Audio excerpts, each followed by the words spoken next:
যখন ঢাকা মেডিকেল কলেজে প্রমোশন হলো, তো আমার স্টাফরা আমাকে বললো যে স্যার, আপনার জুনিয়র ডাক্তাররা আপনার চেয়ে বেশি ফিস নেয়, তারা তো বিশেষজ্ঞ না, আপনি তো বিশেষজ্ঞ, আপনি ঢাকা মেডিকেল কলেজের অ্যাসোসিয়েট প্রফেসর, ফিস না নিলে তো স্যার মানুষ সন্দেহ করবে। তা আমি বললাম, সন্দেহ করার তো কিছু নেই, আমি সরকারি চাকরি করি, সরকারি প্রতিষ্ঠানে চাকরি করি, কি সন্দেহ করবে?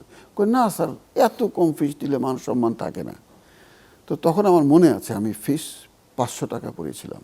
আচ্ছা, এটা কত সালে ঘটনা বলছেন?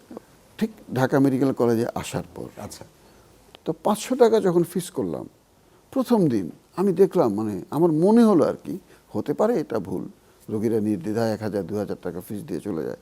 আমার মনে হলো যে 500 টাকা দিতে ওদের খুব কষ্ট হচ্ছে। আমি 2 দিন নিলাম। তৃতীয় দিন সবাইকে ডাক দিলাম, স্টাফদের, যে দেখো ফিস 300 টাকায় থাকবে এবং এটা আমৃত্যু, তোমরা কখনোই আশা করবে না যে আমি ফিস বাড়াবো, আমি যতদিন বাঁচি আমি 300 টাকায় নেব।